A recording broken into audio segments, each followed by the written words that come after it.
राना सनाउल्लाह खान मुशीर वज़ीर सियासी अमूर हमारे साथ हैं। राना साहब, आपका बहुत शुक्रिया। जंगी जुनून जो है इस वक्त भारत के ऊपर तारी है। कुछ एक्शंस तो ले लिए हैं पाकिस्तान ने जवाबी तौर पर, लेकिन अभी कुछ अनफोल्ड लगता है होना बाकी है। ख़ास तौर पर जो एक ख़तरा और अंदेशा ये है कि वो पाकिस्तान के कुछ इलाकों को सर्जिकल स्ट्राइक्स के नाम पर निशाना बना सकते हैं, मुमकिन तौर पर कश्मीर में भी, और ये भी हो सकता है कि लश्कर तैयबा से जुड़े हुए कहीं मुरीद के या इस साइड पे आके वो कुछ ना कुछ शरारत करने की कोशिश करे। क्या आप देखते हैं और क्या होना चाहिए? देखें, मोदी का पागलपन जो है उससे कोई अच्छी तवक्को तो नहीं रखी जा सकती। और इस हमाकत में वो किसी हद तक भी जो है वो जा सकते हैं, और इससे पहले भी ऐसी मिसालें मौजूद हैं। लेकिन उन्हें मालूम है कि पाकिस्तान एक एटमी कुव्वत है, और पाकिस्तान की मुसल्लह अफवाज दुनिया की बेहतरीन अफवाज में से हैं।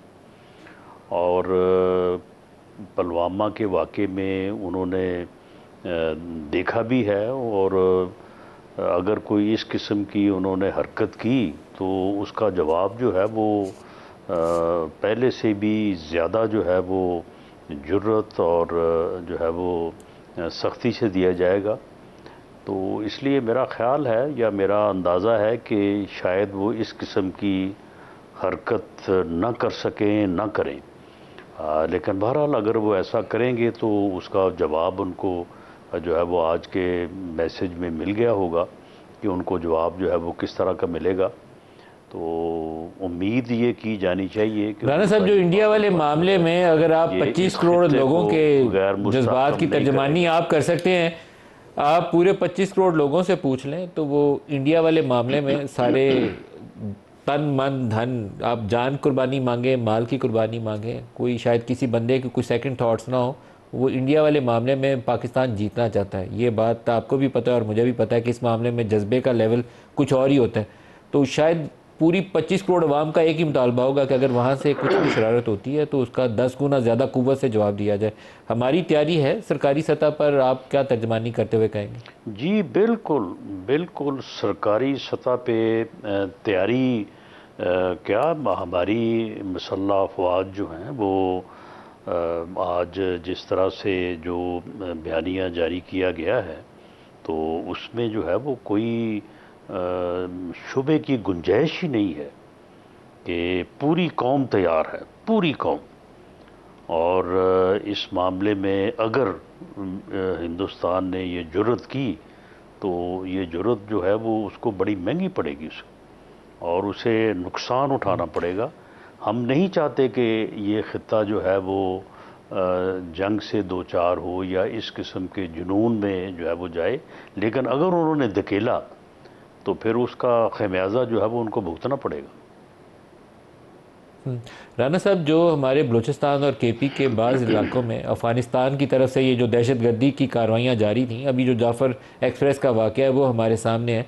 टीटीपी और बीएलए को कौन मदद करता है और उसके लोगों को फंडिंग और असला कहाँ से आता है, वो कोई ढकी छुपी बात नहीं है। और अब दुनिया सारी के अंदर, कनाडा हो, अमेरिका हो या पाकिस्तान में, जो रियासती दहशत गर्दी, वो स्टेट स्पॉन्सर्ड, उनकी वो असैसिनेशन की वो जो कार्रवाइयाँ इंडिया की, वो भी सबको पता है। इसके ऊपर कोई इंटरनेशनल कम्युनिटी को आपको इंगेज करना चाहिए। आपके शाना बिशाना कुछ आवाज़ें आनी चाहिए यूरोपियन यूनियन से, बाकी मुल्कों से। कनाडा के अंदर वो वाक़या हुआ है जहाँ सिख लीडर को उन्होंने मारा। अमेरिका के अंदर अटेम्प्टेड असैसिनेशन अटैम्प्ट थी जो फेल होगी, कामयाब नहीं हुई। तो दुनिया सारी से ये आवाज़ें आनी चाहिए।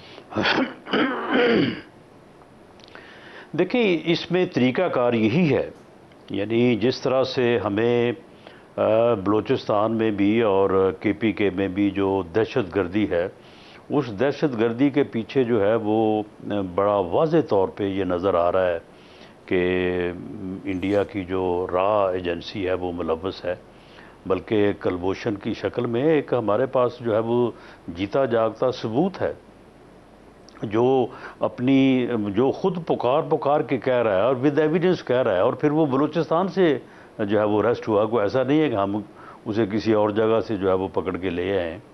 तो इसके बावजूद इस बारे में जो एक इंटरनेशनल मुसल्लमा तरीक़ाकार है कि हम इंटरनेशनल फोरम्स पे गए हैं, हम अपनी जो है वो आवाज़ को जो है वो बुलंद कर रहे हैं, हम अपना एहतजाज कर रहे हैं पूरी दुनिया के साथ जो है वो हम कोशिश कर रहे हैं कि वो हमारी इस बात को जो है वो पजीराई दें। लेकिन हमने ऐसा तो नहीं किया कि इसके जवाब में जो है वो कोई हिंदुस्तान के ऊपर जो है वो हमलावर हुआ जाए, या जिस तरह के इक़दामात का कल हिंदुस्तान ने ऐलान किया है इस तरह के जो है वो ऐलान किए जाए। अब आप देखें कि ये जो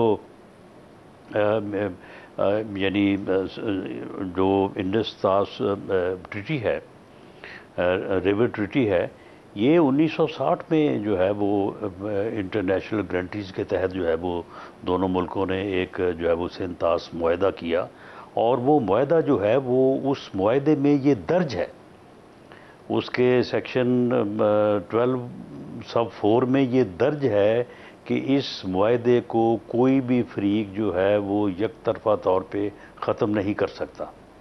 उसके बाद 1965 की जंग हुई है, उसके बाद 1971 की जंग हुई है, उसके बाद जो है वो कारगिल का जो है वो मार्का हुआ है, लेकिन किसी भी मुल्क ने ना हमारी तरफ से ना उस तरफ से इस मुआहदे की जो है इसको जो है वो ख़त्म करने या इसको जो है वो मनसूख करने की बात नहीं हुई।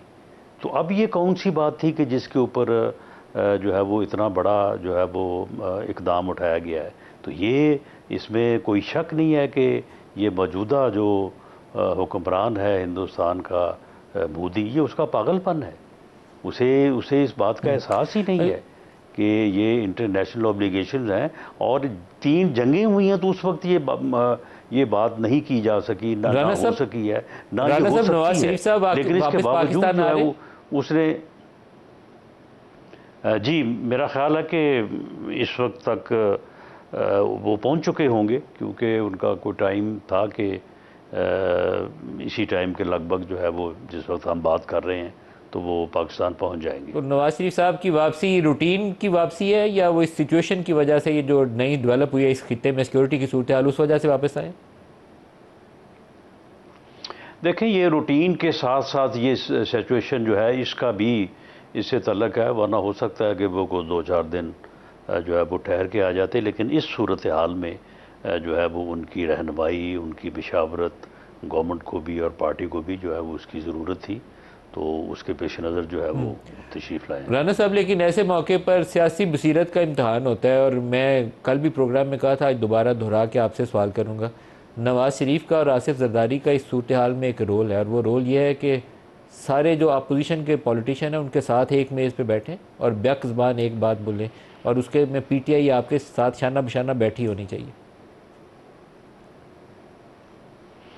जी बिल्कुल, आपकी ये बड़ी जो है वो मैं समझता हूँ कि हुब्बुल वतनी पे और नेक जज्बात पे मबनी आपकी सोच और आपके अल्फाज हैं।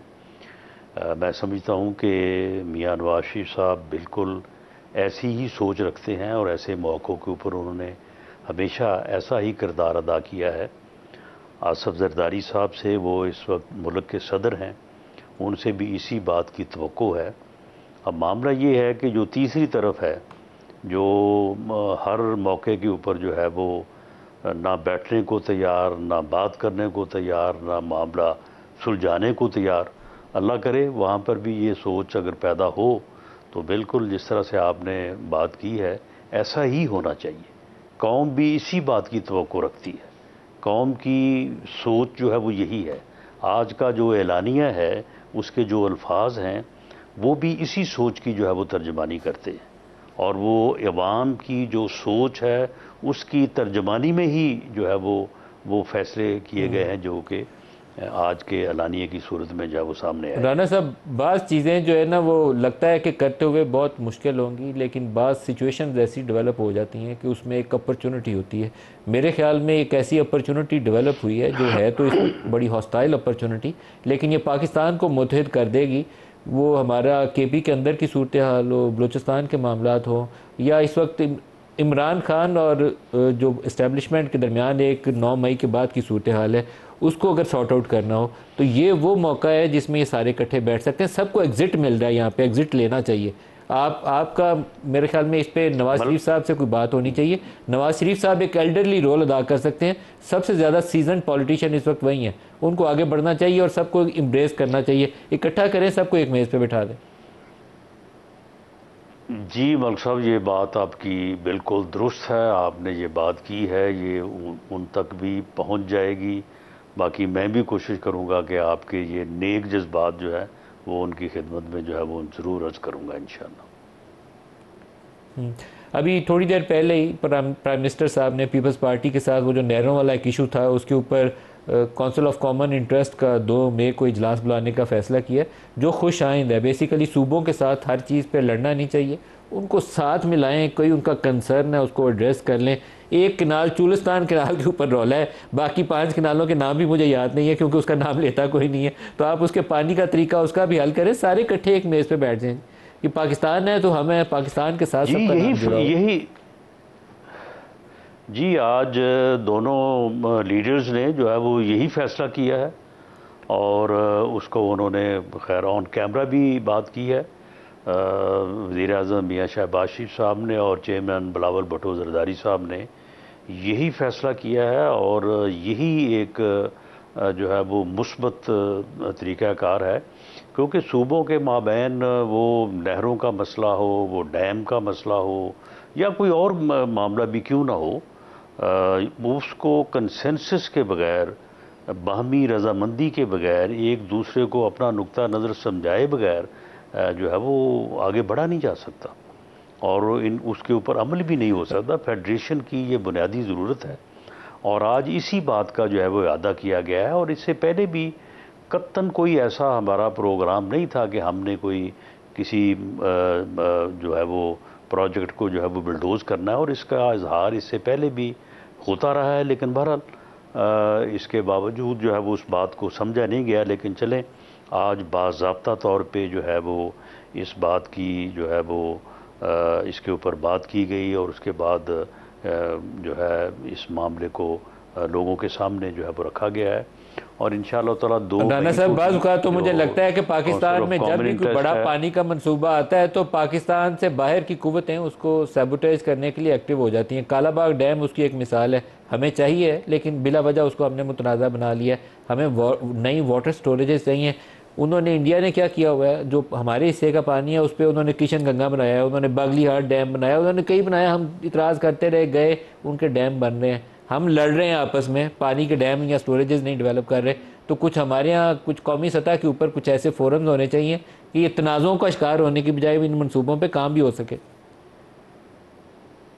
देखें जी, आज यही बात हुई है और इसके पस मंज़र में या इसकी बुनियाद में यही बात है कि जो इंशाअल्लाह ताला 2 मई को CCI का इजलास होगा तो उसमें जो है वो इस मामले को एक ऐसी कमेटी के सुपुर्द किया जाएगा कि जिसमें माहिरीन हों, जिसमें प्रोफेशनल्स हों, जिसमें वो लोग हों, यानी ये मामले जो हैं ये सड़क पे और जलसे में और तकरीरों से और जिंदाबाद मुर्दाबाद से हल होने वाले नहीं हैं। ये मामले वो हैं कि जो एक्सपर्ट्स हैं, जो जिनका तल्लक चारों सूबों से हो और वो पाकिस्तान के मफाद में बैठ के जो है वो गौर व खौज करें और वो बैठ के फैसला करें और पूरी कौम को बताएं, सूबों को भी बताएं, फेडरेशन को भी बताएं, आवाम को भी बताएं और जो पॉलिटिकल वर्कर्स हैं उनको भी बताएं कि भाई ये इशू है, इस इशू के ये टेक्निकल पहलू हैं और इसके ये मेरिट्स हैं और इस तरह से ये तरीक़ाकार जो है ये ऐसा है कि सभी के मफाद में है और इस तरह से जो है वो हमें आगे बढ़ना चाहिए। दरअसल हमने इन मामलात को हमेशा जो है वो सियासी नाराबाजी से और सियासी तौर पे हल करने की कोशिश की है, जो कि एक दुरुस्त तरीक़ाकार नहीं है।